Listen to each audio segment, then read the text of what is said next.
Tanmay. All right. Hi, everyone. Good afternoon if you're watching from India.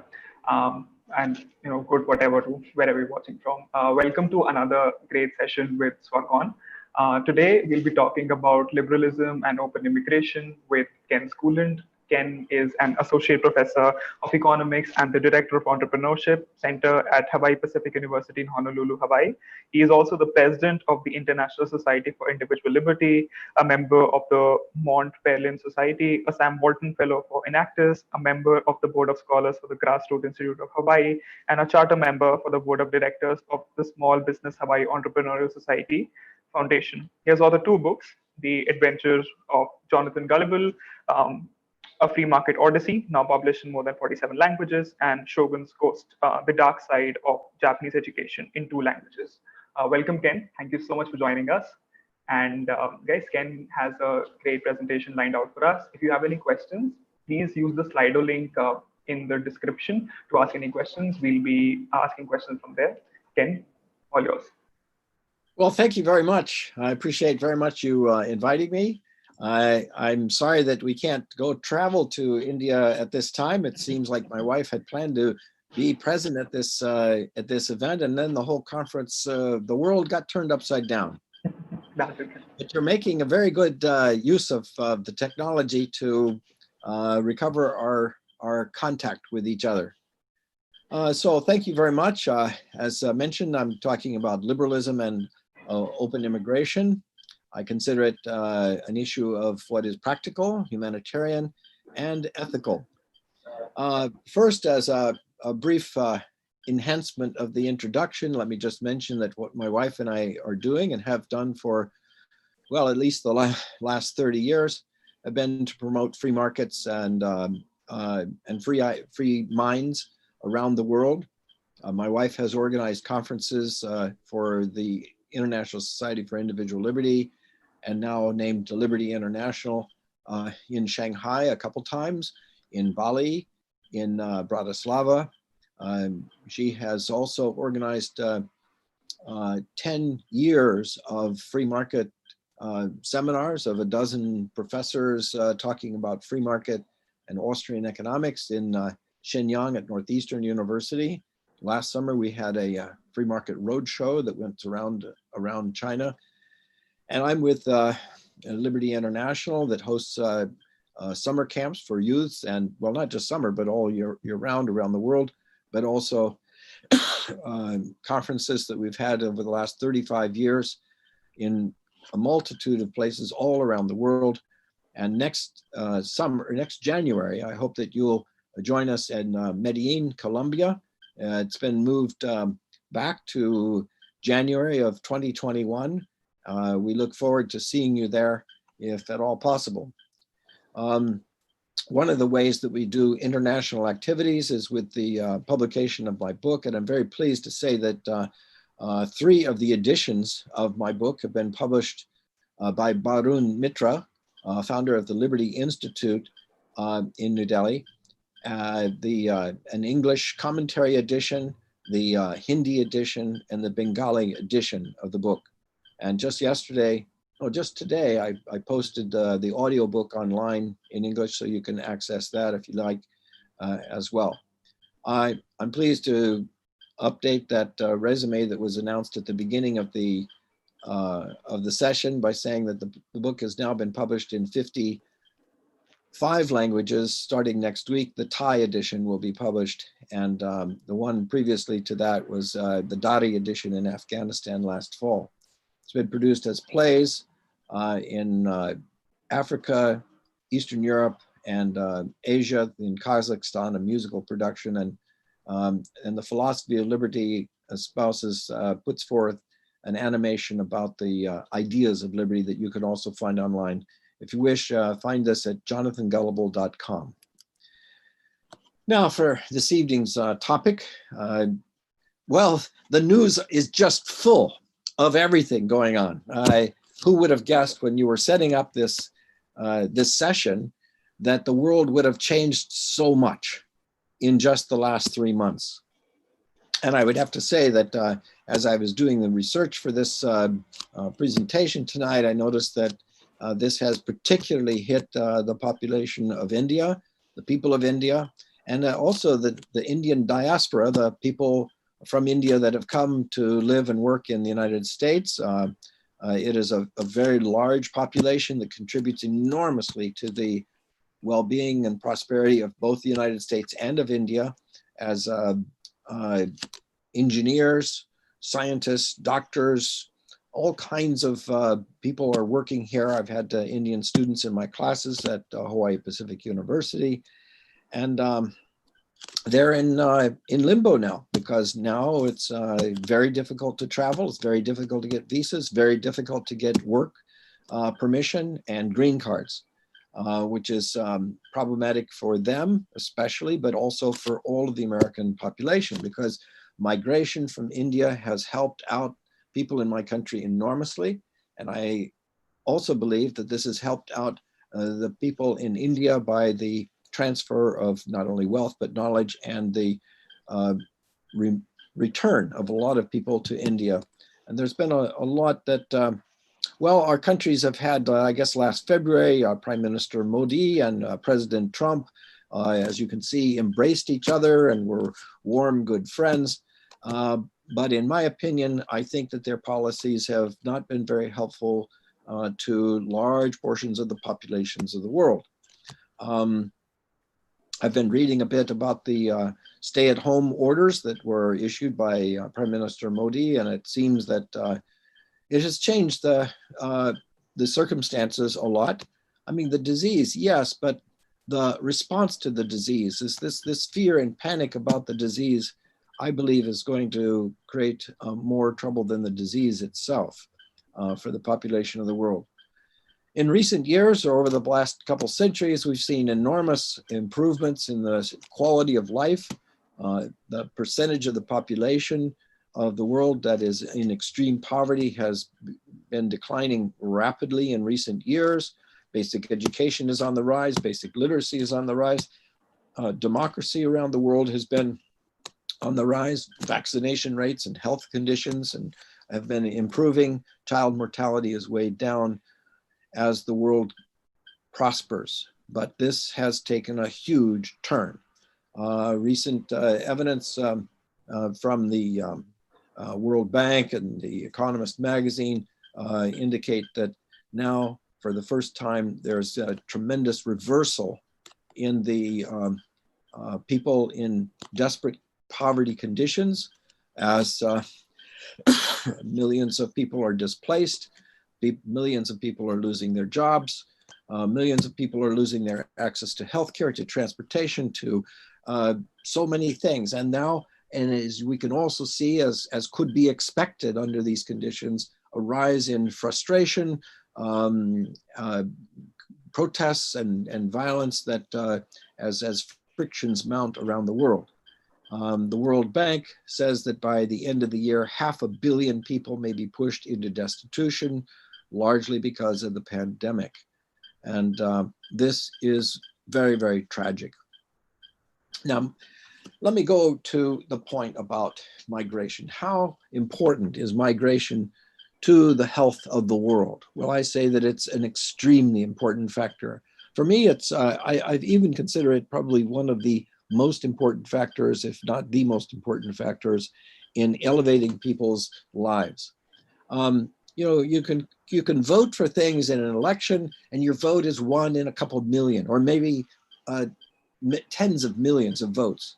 So your impact on your own life, if at all, is very, very minimal.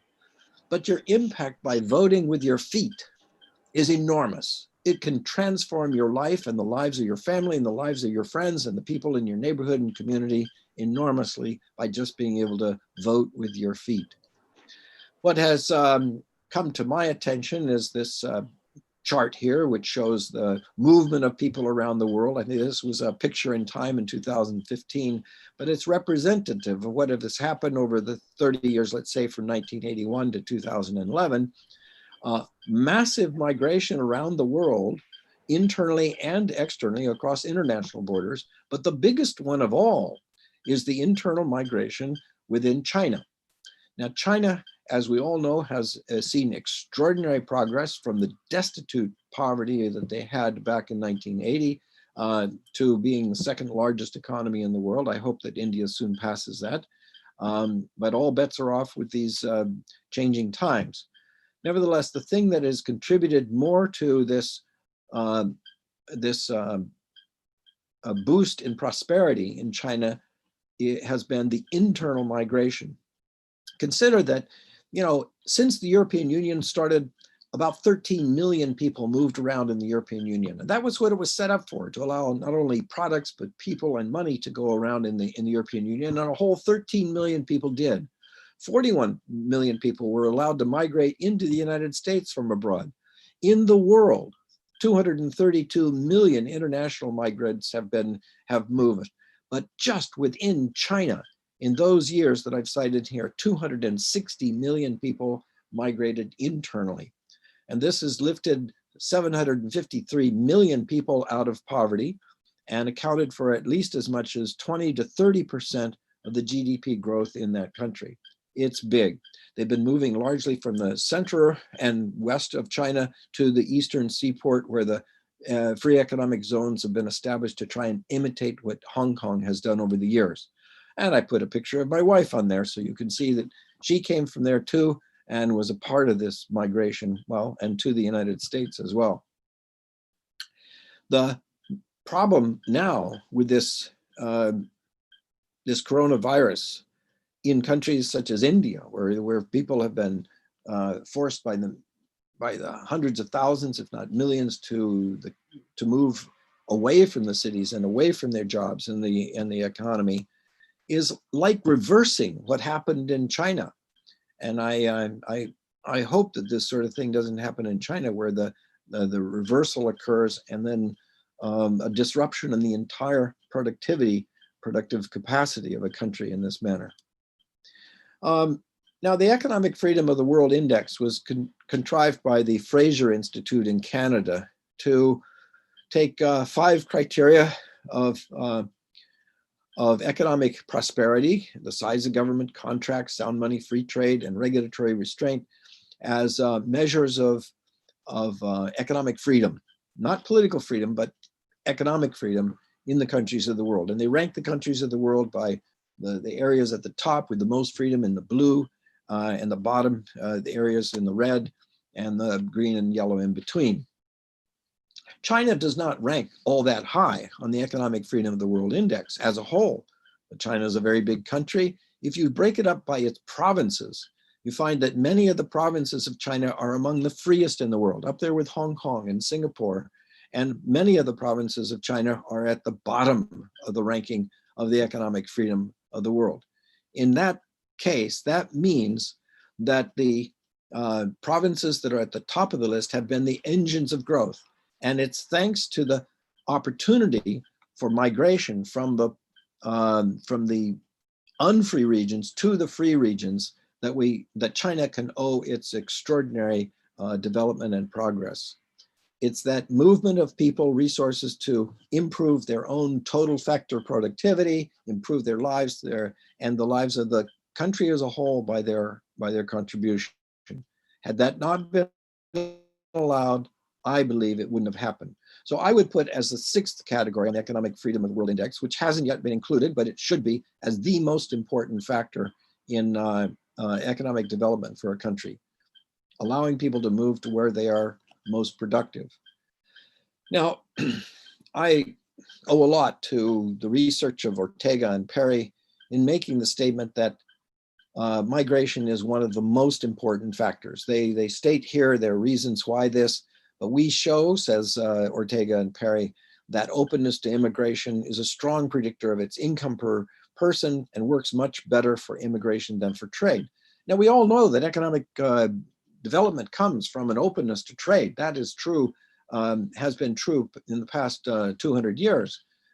And I think we must also acknowledge that the movement of people has been even more important to the development of countries. And that's and I show in my own research down here on the left in this chart here that shows the percentage of population that is a migrant population in a country is also a big contributing factor to its economic prosperity. Countries with the highest amount of migrant population also have the greatest amount of wealth per person, generally speaking. Hong Kong is a great example. In the 1950s, it was one of the poorest countries in the world, and they opened their doors not only to trade, but to people desperate to flee the communist China and Southeast Asia as they came in, and they were free to produce and make great wealth. And so it is a very prosperous country. It's now more prosperous per person than in the United States, and far above all the countries of Europe, the former colonial rulers. And Shenzhen is the Chinese city, a mere fishing village that has been transformed in the same way by moving the people from the countryside into the cities, and it too has prospered in much the same way.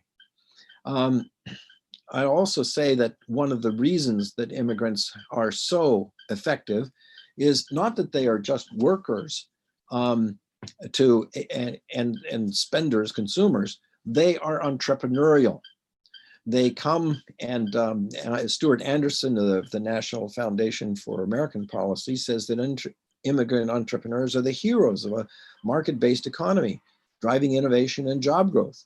They started 33% of US venture-backed public companies in this period of time cited here. A lot of very famous companies that everybody around the world may have heard of. And that's because immigrants are twice as likely to start businesses, hire people, produce goods and services, and develop an economy than the native-born population.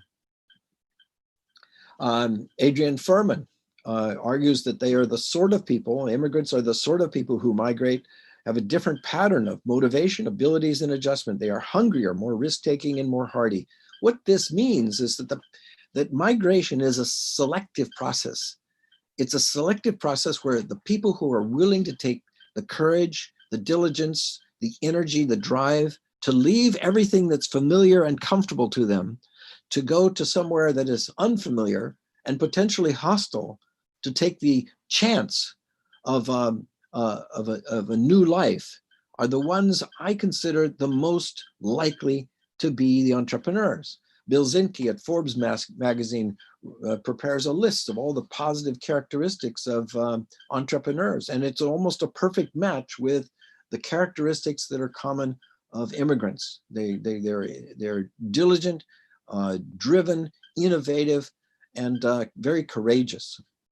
It's interesting to note that after they come to the United States, people who came from all of the other countries of the world in the second generation are wealthier and have a higher median income than the average American population, because they do extremely well when they come. The person who was the greatest of champions of this was a guy who did a lot of his work in India. This is Julian Simon, what I consider one of the greatest development economists, and this founding inspiration of Barun Mitra's Liberty Institute. He considered human beings as the ultimate resource, because they aren't just mouths to feed, they are brains and arms and legs able to produce. And a lot of people think, well, if you have too many people, you can't produce. Well, that's just not right. If they are free to produce, they are capable of producing more and more wealth the more there are. That's why people throughout history and throughout the world have been moving from the countryside into cities, because it's in the crowded cities where all the specialization and division of labor and comparative advantage and economies of scale, all of those huge dynamics of population growth occur in the cities. And so as the United States and Great Britain became more and more populated, they also became much, much more prosperous. The amount of wealth per person soared as more and more people came to them and were able to develop a lifestyle. One interesting sidelight and a great thing about this too, as people become panicked about world population, the great thing about prosperity is that it is a birth control, a natural form of birth control, because people everywhere like to have fewer and fewer children to take better and better care of as they get more and more prosperous. They don't need the children to help them in their old age and their survival, and to last through all the medical issues they can have. And so almost all of the countries of the industrial countries of the world and the OECD, the Organization for Economic Cooperation and Development, have fertility rates that are below the replacement rate, meaning fewer people are being born than are dying, and so the populations are in decline. They need immigrants to help keep their countries to become prosperous and productive. And but of course, it means going to a country where they are free to do that, not staying in countries where they are not free. Everywhere in the world, people consider oil a great natural resource. This is what the country should strive for, they say. Everywhere, officials are eager to get barrels of oil, explore, drill, subsidize, fight for, and claim. And everywhere, countries have barriers against human beings, as if barrels of oil are more precious than human beings. Everywhere, officials are eager to stop people with quotas, passports, visas, fees, queues, fines, jails, deportations, and walls. They are considered horrible. Now consider if a barrel of oil could reproduce itself. Wow, we would consider that a magical blessing. Wow, we would never have to worry about energy again. Well, human beings are capable of reproduction, but that's considered a catastrophe. People think, oh no, that's a terrible thing. They're going to have too many children. But the fact is that human beings are the world's ultimate resource. It is from that mind that creates greater and greater prosperity, not barrels of inert oil. Throughout history, people have always, and prehistory, throughout human existence, it's natural to human beings to move from places that they are not doing well in, not surviving well in, to other places where they can have a better opportunity. They go for the opportunities, they flee from famine, tyranny, and persecution, and they do it with their feet. They have always done this throughout history. And it is still part of our nature to try and improve our condition as we can do it with our own feet. And I like to give a pitch to Ilya Somon's new book, just came out, called Free to Move, which is talking about foot voting, how it is the way, not only within countries, but across international borders and in the marketplace. People are constantly voting and having much, much more of an impact on their lives and the lives of people around them. Now, there are, of course, horrible times in history where this has been stopped. One of the most horrific times in the 20th century was the terrible desperation of World War II, when tyranny ruled in Europe under Hitler and under Mussolini and under Soviet Stalin. And people by the millions saw this coming and wanted to flee.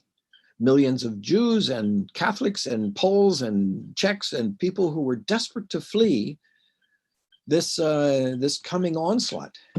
But the Council at Evian, a group of 31 nations from around the Atlantic, all came to an agreement in 1938, I believe it was, that the quotas are full. We are no longer going to increase our quotas. All the countries had borrowed a policy from the United States that every country should be limited as a people quota.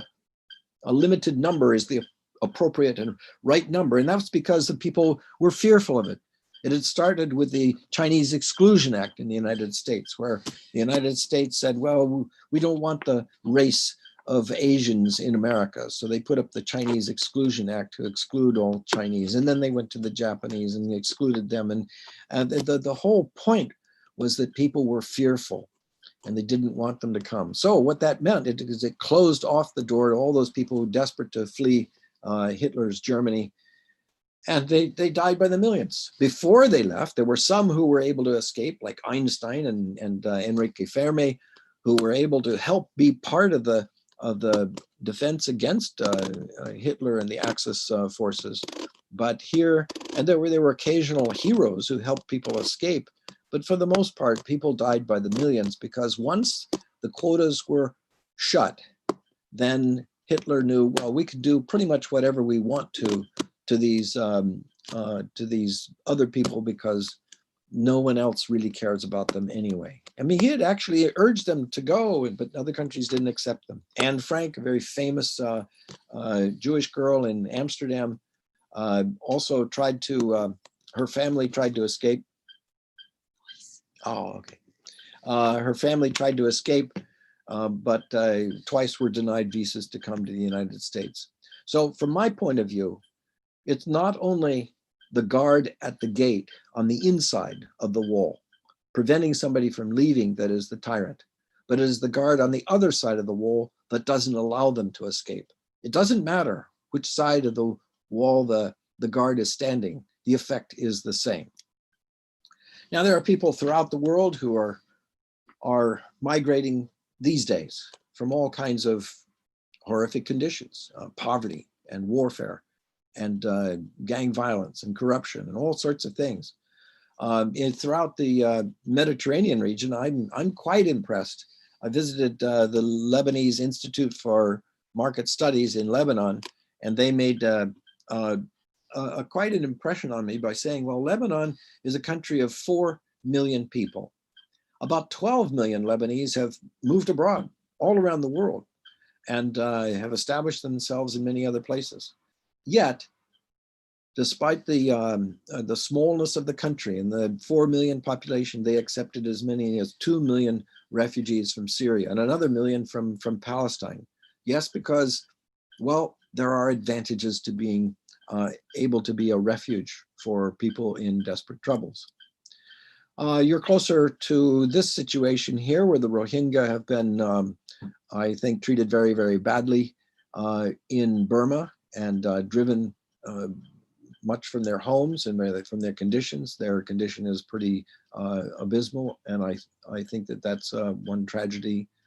Another tragedy that comes to mind, because I have two close friends from North Korea who escaped from North Korea, Yeonmi Park and Shin Dong-hyuk, who were the lucky ones and that were able to escape North Korea. Yeonmi Park describes in her book how she was held as a sex slave for years because people in China took advantage of escaping North Koreans, and they said, well, we'll send you back if you don't become our slave. And a lot of them were sent back, a lot of them perished in the path, but she and many have also been fortunate to make it to countries where they were able to go to South Korea. But this is the rarity.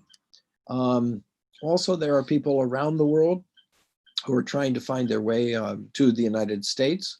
I think it's a very sad story that the United States government put up a fine of $3,000 per person for a cruise ship that would rescue desperate refugees at sea. Now they're out in the Caribbean.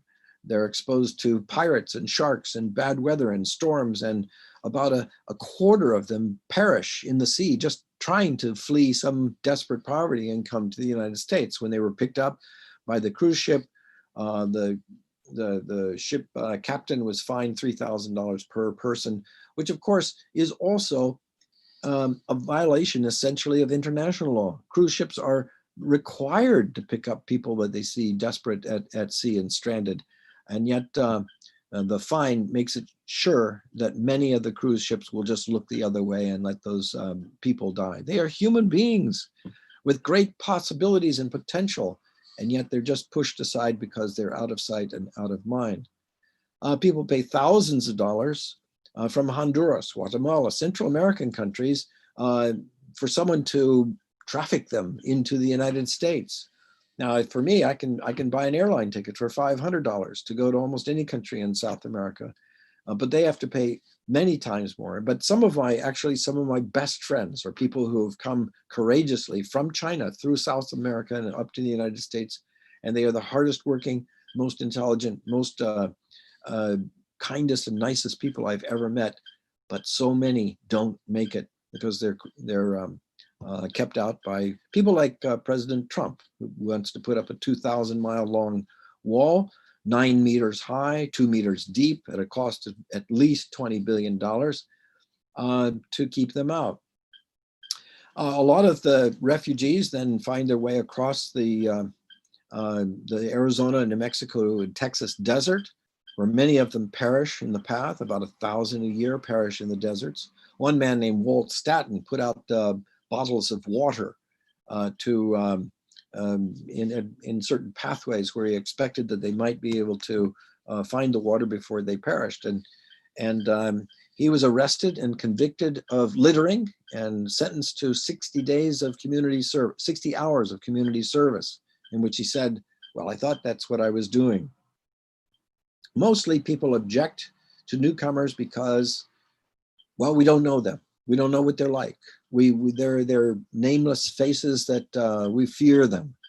And it's always this contrast between the fearful people who want to push newcomers away and the courageous people of a country that want to embrace them, who welcome them. And the fearful people want to get rid of the competition for their jobs.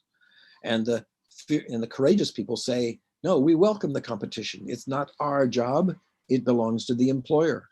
The fearful people want to deny liberty, and the courageous people want to champion liberty as an example to the world. And when we look at the people who have been able to migrate, they become great and contributing factors that almost every economist recognizes. They contribute more to tremendously to the countries that they go to. A lot of people say, well, they come only for the welfare. But I say, well, if that was true, then once they came into the country in the United States, they would go to the states with the most welfare. But my own research shows that that both the native population and the foreign-born population, they move overwhelmingly from the states with the highest welfare to the states with the least amount of welfare. They do this because in the states with the least amount of welfare, they have the lowest taxes and the greatest opportunities for employment and economic growth and for starting businesses. People don't leave behind everything that's familiar to them to go to rest on their haunches and just take advantage of other people. And besides, they aren't the ones that set up the system of the welfare. It's the ones who are in place, and they should be challenged. The worst kind of welfare that drives migration is the tyrant welfare. Countries around the world, in the United States and Europe and Japan, have funneled lots and lots of money to tyrants around the world who I believe are repressive, often corrupt, often pocketing much of the money themselves, often using the money to hand out favors to their cronies and to oppress the population that is often expected to repay the loans or to do the service of them. And I think that this is something that drives people a lot of the time away from such countries. It's the military intervention, the foreign aid, the drug wars, and the corporate subsidies. Examples of this abound. I think that one of the most egregious things the United States ever did was in Operation Ajax in 1953, in which they engineered the overthrow of Mohammad Mossadegh, who the year before they had acknowledged as Time magazine's Man of the Year for bringing democracy for the first time to Iran. And then they had him overthrown in a coup that installed a CIA agent, Shah Reza Pahlavi, for the next 29 years, in which he ruled the country and, of course, brought about or inspired a revolution that threw him out. Then to get rid of his successor, the Ayatollah Khomeini, the United States supported Saddam Hussein in an 8-year-long war against him. All of these interventions have led to unintended consequences down the road that are much, much calamitous for the people of that region of the world. Corporate protectionist welfare is also horrendous. The third world countries, the developing countries of the world are very, very good at agriculture, and yet they're not allowed to sell the great abundance of what they are capable of producing in the first world countries. In the United States, Europe, and Japan. That's because those countries have enormous subsidies to their farming sector, very, very politically powerful sectors that prevent consumers in their countries from buying things very cheaply from abroad, and they have to pay much higher prices for domestic producers. So it's and then they take the money that's used from this massive purchases of domestic products in the United States, Europe, and Japan, and they unload this on world markets, depressing and ruining the prices of farmers in third world countries. So they ban trade, which hurts the farmers abroad, and then they give aid, which has the unintended consequence, or maybe the intended consequence, of destroying farmers around the world. As The Economist magazine asserted, if rich countries were to remove the subsidies to agriculture, poor countries would benefit by more than 3 times the amount of all overseas development assistance they receive each year. I'd say the drug wars contribute enormously to the corruption of governments, the violent crime, and the things that are destroying the markets that also are driving many of the immigrants away from their countries, especially in Central America. To governments, people are a problem. It's something to be halted, stopped, treated very rudely and poorly. The Trump administration has reduced the cap on refugees to an all-time low, and that's a very, very tragic circumstance. Now, just a wait line can take years and years for someone from China or India to be able to come to the United States to work, even though there are employers who are eager to have them to come and work, or companies throughout Silicon Valley, for example, have been founded by so many Indian entrepreneurs and should be allowed to continue, but it isn't. Markets, on the other hand, are open to people because they see people as an opportunity. Any commercial enterprise that sees a long line at a checkout counter hires more employees to open up more lanes to serve more customers faster. They see people as opportunity, unlike the governments that see them as trouble. It's sometimes thought, well, they bring crime. Actually, the evidence is overwhelming that immigrants are less likely to commit crimes than the native population. Of course, they could say that it's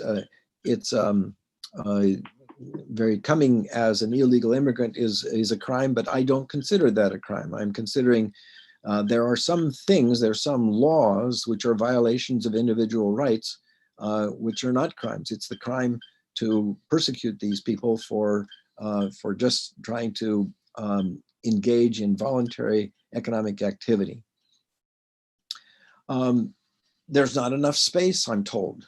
Well, but that's not true at all. In the United States, 3% of the land is occupied by cities and suburbs, and the rest of the land area, 97%, is virtually open space. You can fly for hours across the country and see wide open spaces.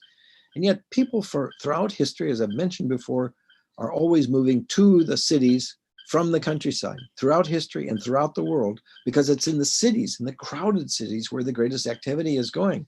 And that's why there's even more of population in the cities in California and in New York, as more people go into them, and more space out in the countryside, because the overall population of California and New York is going down, while the population in Los Angeles and New York City are going up. People like the density of the population. There's a lot of action. That's where the action for life is at. And when you can just simply allow freedom, as by just allowing one change in the law, allowing gambling, for example, in the deserts of Nevada, very, very desolate, dry deserts. If you just allow the gambling to be allowed there, then huge cities such as Las Vegas thrive and prosper as one of the fastest growing cities of the United States. There's space all around. A friend of mine, Drew Suter, has calculated that Queen Charlotte Island of Canada, that now has a population of 5,000 people, has area enough for 9 Hong Kongs and a potential population of 65 million people. They could go there if simply allowed. So it is only in the mind that is the barrier to people moving and prospering. There are people who definitely don't want to welcome newcomers, and these are excluders, and they don't want to be associated with newcomers. And I think they have a right on their own private property not to be associated with immigrants, not to pay for them as well. But there are inviters in every country of the world who want to have engagement with immigrants as people who can bring opportunities, employment, employers, consumers, all kinds of interesting, innovative economic activity, they should be allowed as well. And the government should set about its policies by encouraging these things with what I consider voluntarism, a non-aggression principle. If I don't have a right to stop someone, I don't have a right to ask somebody else to do it for me. And thus this brings up some policy recommendations: end trade barriers, end welfare to tyrants, end corporate protectionism, end people quotas, end labor and commercial restrictions which restrict and hamper what they can do to earn a living, and end the drug wars. Overall, I consider this a practical solution because it brings enormous prosperity around the world. It is humanitarian because it does the greatest amount for the people who are the most desperate in the world, and it is ethical because it is treating other people as we would want them to treat us if we were in their shoes. And it's a practice of the non-aggression principle that if I don't have a right to stop someone, I don't have a right to ask somebody else to do it for me. So I conclude, and I think I did it in 39 minutes. So I think I'm up to you now for opening up for questions. All right, this was a great presentation, Ken. Thank you so much. We have a lot of questions in the chat, so I'll just start. All right. One of the questions is, many classical liberals argue against immigration based on property rights. Can a country be considered a private property? Is that a valid argument? No, and I'm very familiar with the arguments that are made by people like Hans Hermann Hoppe. People have a right to their own property, and they can exclude them in any way that their property, as employers or as homeowners, whatever. But they don't have a right then to claim that other people who are the inviters have a right to must exclude them. In other words, inviters have the same rights with their property as the excluder has with the rights with his property. That's why I use that that illustration of the this point here that the people who are inviters have as much rights to associate with immigrants as the people who are the excluders have to exclude the immigrants. All right. Let's see, I think I've lost my picture here there. Oh, I've lost the screen. I have to go back to Zoom here. So, okay, there we are. All right, great.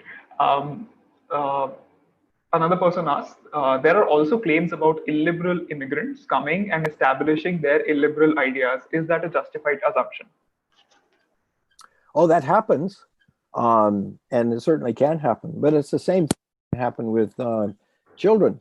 You know, when you give birth to children and you raise them in your family, they may well adopt the ideas, illiberal ideas or religious ideas or whatever ideas of the parents. But you wouldn't exclude the parents from your country just simply because of what their ideas are, nor would you prohibit them from having children because of what their ideas are.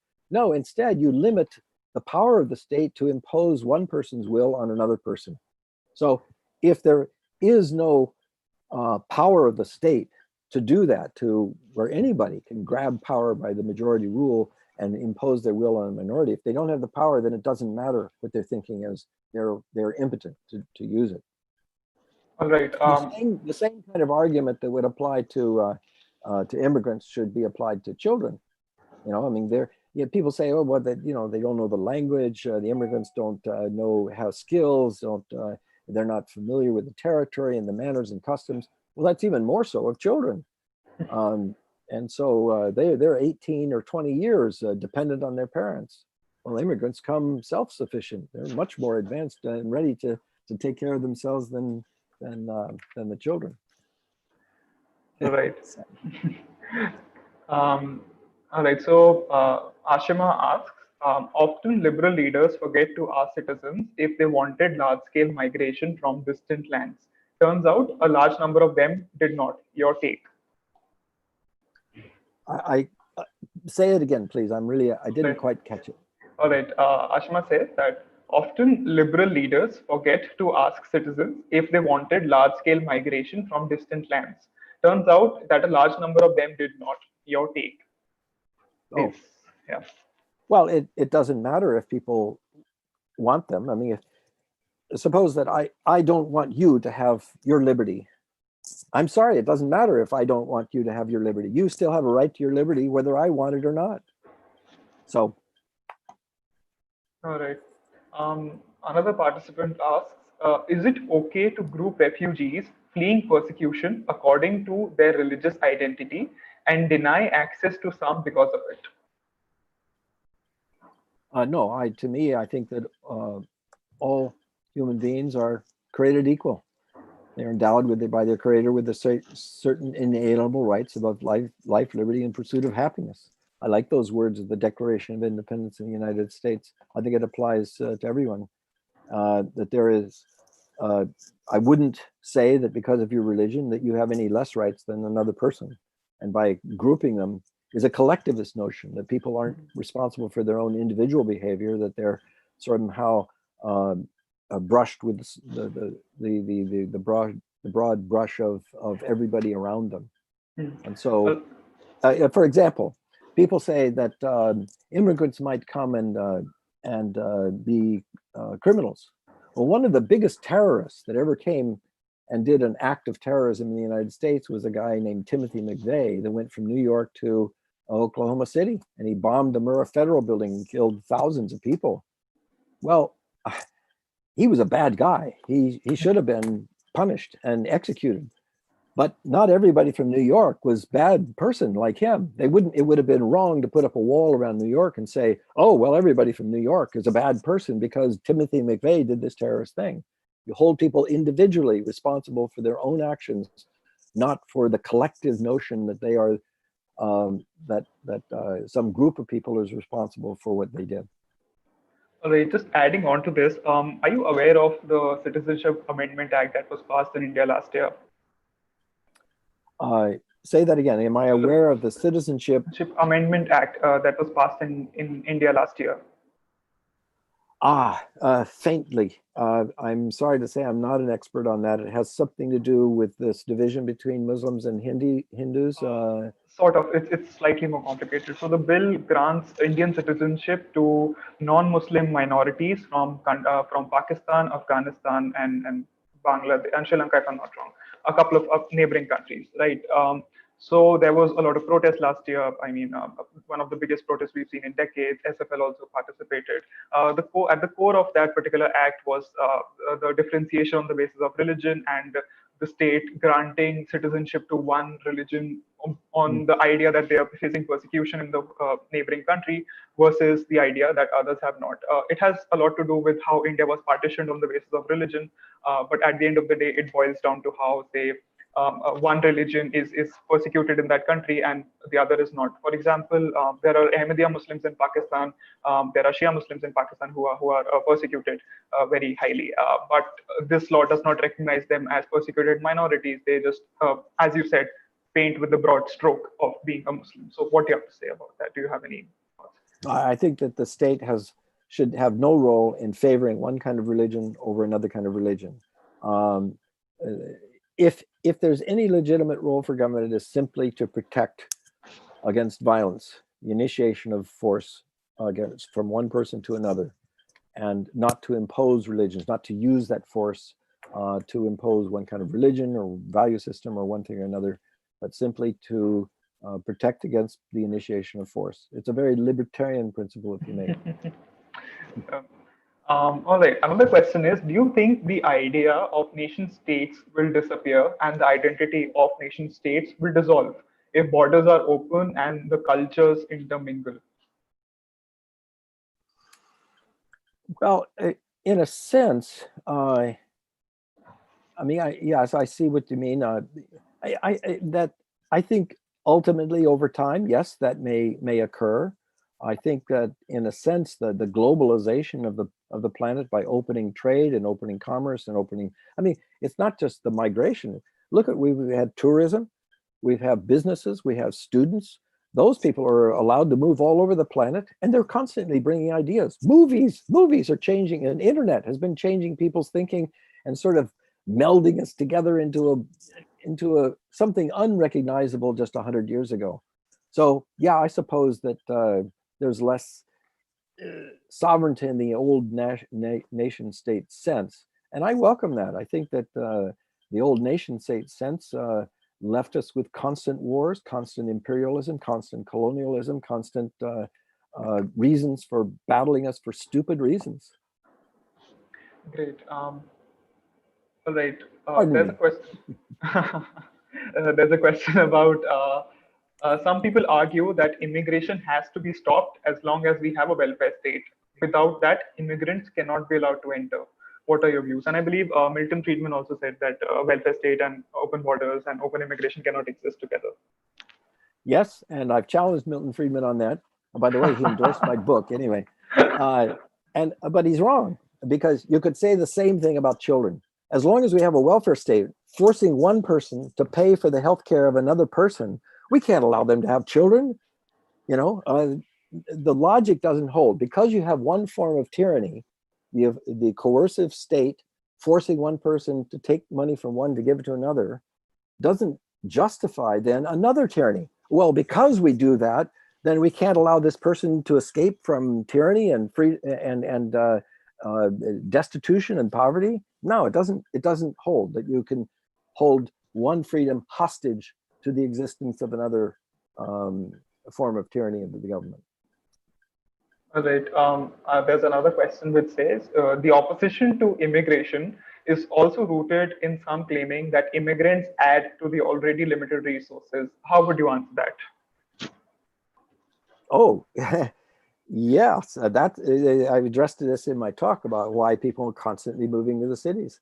Hong Kong is the most densely populated country in the world, as John Stossel and Milton Friedman have both pointed out from time to time. And yet it's the most prosperous per capita in the world, even more now than the United States. It isn't because of the people that they're sharing up, carving up a fixed pie. They're producing a bigger pie constantly because they're free to produce and use their minds to create a great deal more wealth. Am I enthusiastic enough for you? Plenty. All right. So there's a question from my side. In this pandemic, this COVID-19 pandemic, in India, we've seen a lot of workers working in the Middle East, in the Gulf countries, being sent back because they were earlier cheap labor. Now governments are giving preference to locals because, well, there is a lack of demand and the supply is more. So they're sending people back. So do you think that this pandemic has affected the progress towards open borders, the progress towards more immigration in any ways, considering that even President Trump is thinking of canceling H-1B visas and all? The pandemic has been the biggest disaster for world migration of anything. And I would say that, yes, it is calamitous. They've shut down the airplanes, they shut down the travel, they shut down the hotels. Hawaii, we have, our biggest industry is tourism, and tourism has dropped 99%. And so we now have about 35% unemployment in the state here. And it's only a matter of time before this is going to explode. But yes, and it's also given people this revived notion that it's my job and that person can't compete for my job because he's from an outsider. Well, it's not my job. The job belongs to the employer, the one who owns the money and gives it to me. And it's the right of the employer to choose whoever is best. That's what the competitive market is. That inspires me to do a better job. Whereas if it's just my job and I don't have to worry about any competition, why should I be a good teacher? Why should I be a good producer? Why should I do anything well? And I would have to say that I think that the coronavirus, this fear and the lockdown is going to do far more harm than any disease itself, and not this particular disease could do. Now, it's conceivable that some disease could be so bad that it is devastating. Like, for example, the Hong Kong flu killed 100,000 people in the United States and millions worldwide in 1968, and we don't even remember it because nobody reacted with fear. They were so preoccupied with the Vietnam War and with the death of famous leaders in the United States and with Woodstock and all kinds of other activities. Yes, people died of it, but life went on, and we continued on in so many ways that saved lives by prosperity and by open more wealth for hospitals, more wealth for better nutrition, and more wealth in so many other ways by even our research and exploration for dealing with disease. So I would say that over the long run, this reaction to coronavirus is going to kill far more people than would have been killed by the disease without the spacing and all that. And here I'm a 70-year-old person who's more vulnerable, they say. Well, I say that's, I find ways of reducing my own risk. I am more responsible for my own life than I think the government is for my life. I mean, they say I can't go to the beach because they think that I might get the virus from somebody passing by at the beach. Well, if I want to go to the beach, that's a part of human liberty. If we eliminate all risk, I mean, I understand, I read just recently that pollution is said to have been causing about 9 million deaths in India every year. Well, if they say, well, we're going to reduce all risk, then we say, well, let's shut down the economy because we don't want anyone to be generating pollution that can cause people. Well, there's no end to the reasons you can shut down the economy for no risk. And what amazes me about earlier generations, they took a hell of a lot more risk than the people do today. And what they did with that taking those risks, they produced like an enormous great foundation of civilization that we are standing on the shoulders of. Now we're cringing from the first fear that comes along. All right. There's a very interesting question here, which is, do you think, do you see the EU as a liberal institution? The EU as a liberal institution? Yeah. Only in certain ways. The European Union was great to open up trade and free flow of products, money, and people. That was great. But they've let their power go to their heads, and they now are regulating people in so many ways. I don't see it. I mean, if you really want to have a liberal country, you just do what Hong Kong did. Free trade, unilateral, you declare it. Britain, if they really, really were serious about Brexit, they could become a Hong Kong overnight. Just declare free trade. We don't negotiate free trade, we declare it. Because we don't have to trade off mutual trade barriers with the people. We will benefit, they will benefit by doing the same thing.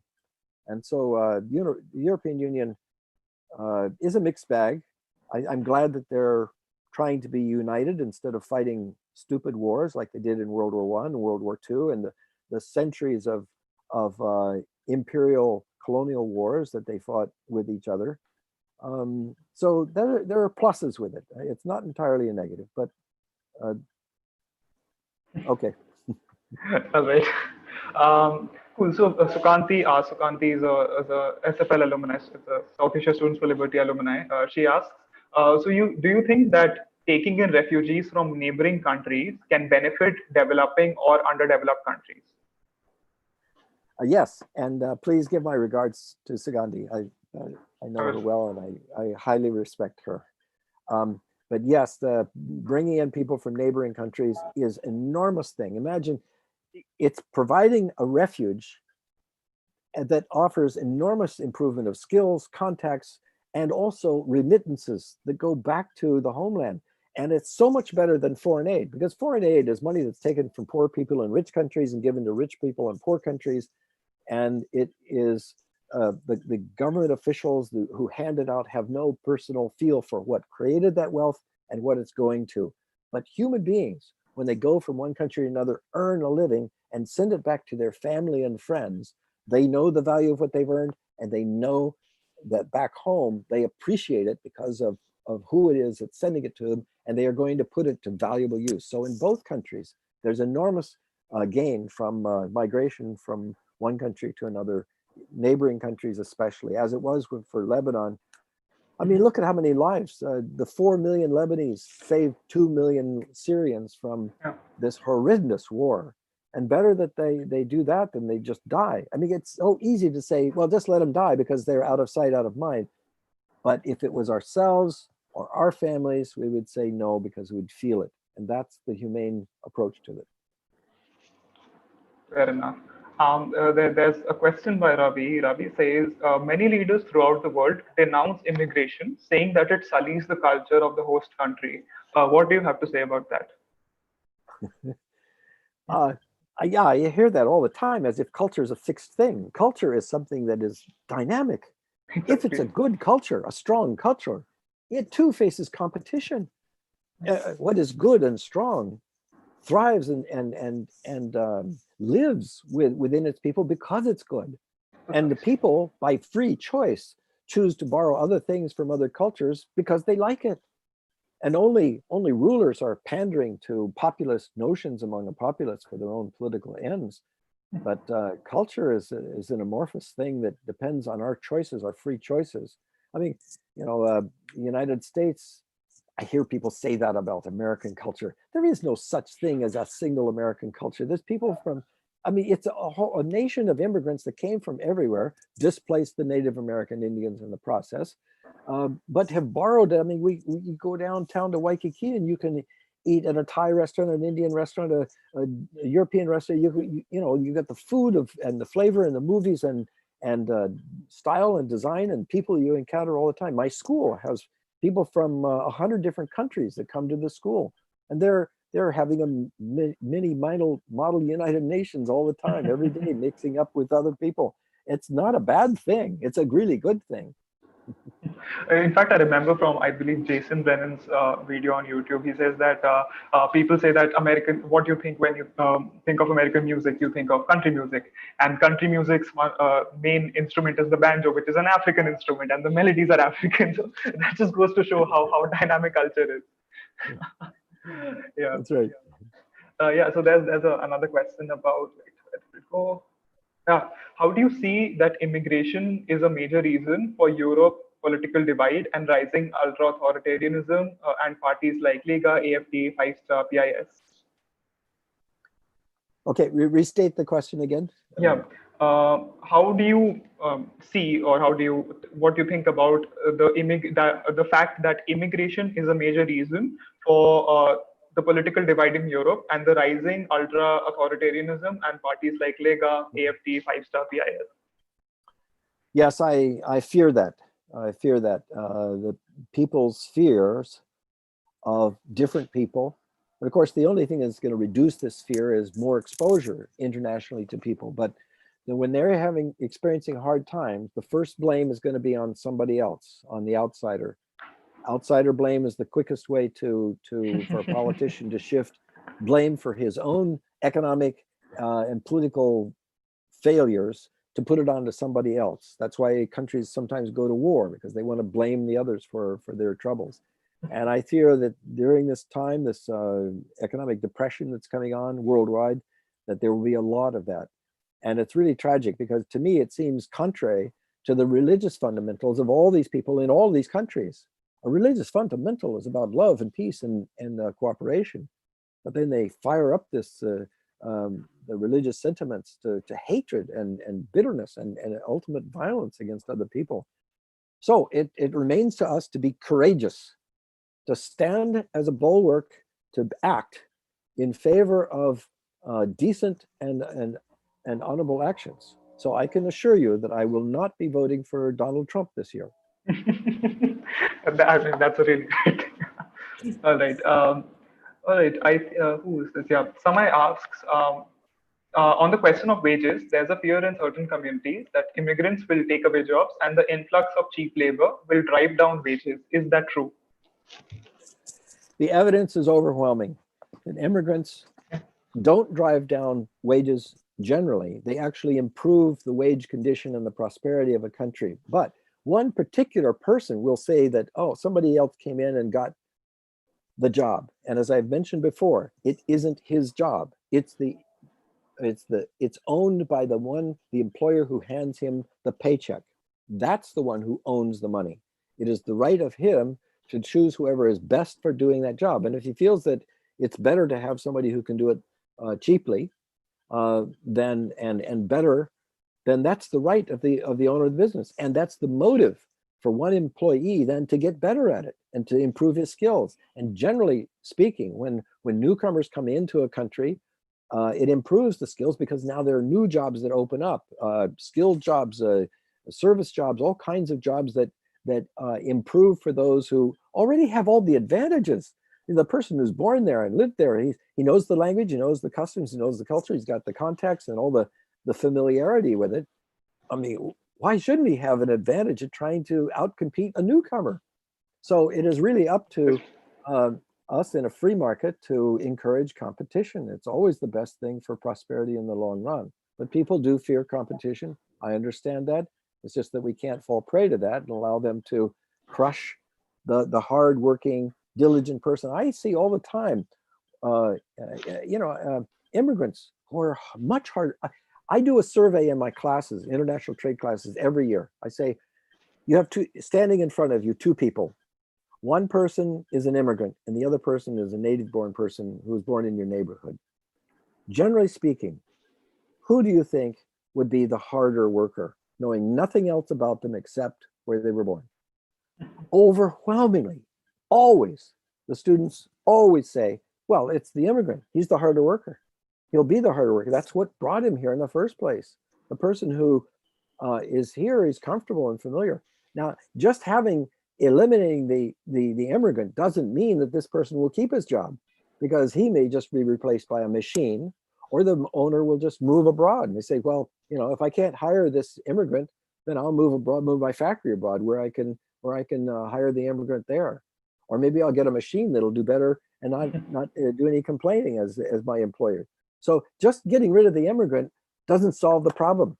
And there was a student of mine from Germany. He said, we have a saying in Germany: if you feel that the immigrant is a threat to your job, the problem is with you, not with the immigrant. Fair enough. Fair enough. That's a good thing. I'll take that. Copy that. Yeah. All right. So there's a question from my side, and this is the penultimate question. Just circling back to the idea of how authoritarianism is rising and people don't want immigrants. Do you think humans are naturally biased towards xenophobia and just the hatred of the other? Is that what drives this hatred towards immigrants? Yes, it's fundamental to our nature to be able to identify with what we know, what we're familiar with, our family, our community, our friends, our race, our religion, our people that we're used to in our country. That's a natural human trait. But the great thing about civilization is that we are, and our minds, our intellect, is that we're able to see beyond that and to see that those are emotional attachments, not intellectual attachments to the real world. If we really want to be competitive, if we really want to enrich our minds, we want all the inputs to our minds, not just what we're close to and familiar with. This is the fearful coward. The person who embraces freedom is the courageous person who welcomes the competitor, who welcomes newcomers, who sees their plight, who can imagine themselves in their condition, in their shoes. And there isn't a day that doesn't go by that I can't think, when I'm seeing the news all the time, I'm thinking, gee, how lucky am I that I wasn't born in that person's hard condition. But I shouldn't just sit back and say how lucky it was. It's part of my responsibility to see to it that this person, that the people around the world have the opportunities that I've had. Yeah. Actually, I mean, right now during the lockdown, we've seen a lot of migrant workers walking back to their villages, like hundreds of kilometers away, and it just makes us realize, I mean, how lucky we are just sitting in air-conditioned rooms, having food to eat. I mean, I completely agree with that. All right, so the last question is from a participant who says, do you think immigration laws around the world should be abolished to allow the people to achieve the liberty they were prevented from in their native country? Yes, the first part of the question, should the immigration laws be abolished? And then what was the second part of the question? To allow people to achieve the liberty they were prevented from in their native country. Oh, yes, absolutely. I think that would be,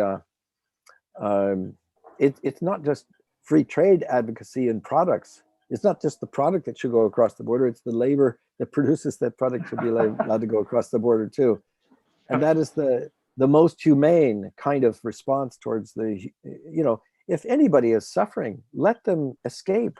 In the United States, we had slavery in the southern states. And every time a slave escaped, he was picked up by the northern states and sent back to the south, saying, "You're property that stole itself. You don't belong to yourself. You belong to the master." Well, today we have nation states that consider themselves the masters of their slave citizenry.